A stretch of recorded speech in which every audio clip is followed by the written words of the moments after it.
Another major contender is set to enter the federal Conservative Party leadership race today. Ontario MP Erin O'Toole finished third in the 2017 leadership contest.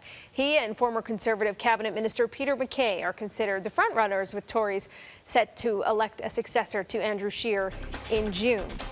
Danielle Smith from 770 CHQR joins us to continue this conversation. And Danielle, you're speaking to both of them today. I am. And this is the interesting thing about leadership contests versus general elections. We're kind of considered flyover country during general elections because it's just a given that we're going to vote Conservative in the West. And so politicians of all political parties end up spending all of their time in places where seats could be turned with a visit. But it's the reverse when it comes to a Conservative Party leadership race, because the heartland of conservatism is in the West, in Alberta and Saskatchewan in particular. So I think it's quite telling that one of the first actions these two leaders is taking out of the gate is to make sure that they're already beginning to make inroads in Alberta to line up some of those delegates spots. So Erin O'Toole is going to be in town, and so he'll come into studio at 10 o'clock this morning, and then Peter MacKay will be speaking with him on the phone at 11:30. And both of them have really interesting backgrounds. Both of them have really solid credentials on the defense and foreign affairs files. If you look at Erin O'Toole, not only was he an Air Force man himself,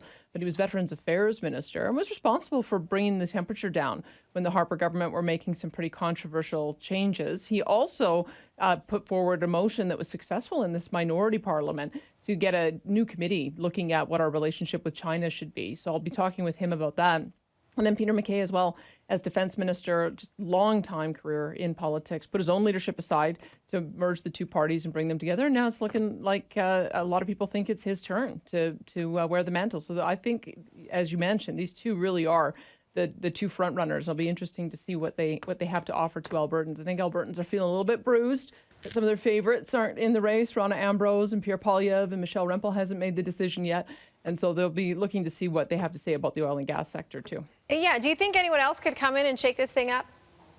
Hard to imagine now, isn't it? I mean, I think that there will always be the other candidates have a role to play because they can play the spoiler or they can also be the one who crowned the victor. When you look at what happened in the last election, Andrew Scheer won largely on the basis of Brad Trost and Pierre Lemieux. When they dropped off the ballot, their second ballot, their support ended up migrating disproportionately over to him.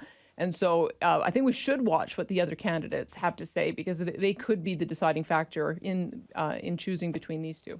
Okay, you can listen to more from Peter MacKay and Erin O'Toole on Danielle's show today starting at 9:30. Thanks, Danielle. Yeah, thank you.